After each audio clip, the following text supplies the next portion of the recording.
Praise the lord. మన ప్రభువైన యేసుక్రీస్తు నామంలో మీ అందరికీ శుభములు. నేడు మనిషిని వెంటాడుతున్న అతిపెద్ద శత్రువు భయం.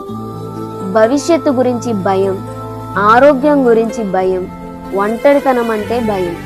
కానీ 2000 ఏళ్ల క్రితం చీకటిలో ఉన్న గొర్రెల కాపురులతో దేవదూత చెప్పిన మొదటి మాట ఏంటో తెలుసా?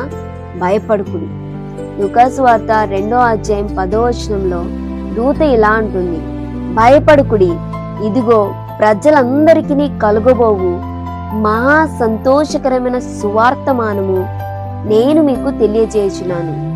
భయం ఉన్న చోట సంతోషం ఉండదు. కానీ దేవుడు మనకి భయాన్ని ఇచ్చేవాడు కాదు. మన భయాలను పోగొట్టి మహా సంతోషాన్ని ఇచ్చే రక్షకుడిని మనకిచ్చాడు.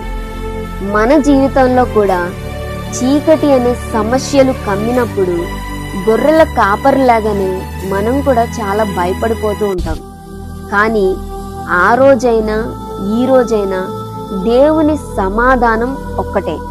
ఆయన మనకి ఒక వాగ్దానం చేశారు, నేను నీకు తోడై ఉన్నాను అని. నీ పరిస్థితి ఏదైనా సరే ఆందోళన చెందడం ఆపి దేవుని వాగ్దానాన్ని నమ్ము. యేసు నీ జీవితంలో ఉంటే భయం వెళ్ళిపోతుంది, సంతోషం ప్రవేశిస్తుంది. ఈ రోజే నీ భయాలన్నిటినీ దేవుని పాదాల చెంత విడిచిపెట్టేసే. ఆయన నీకు మహా సంతోషాన్ని ఇస్తాడు. దేవుడు మిమ్మల్ని దీవించునుగాక. ఆమేన్.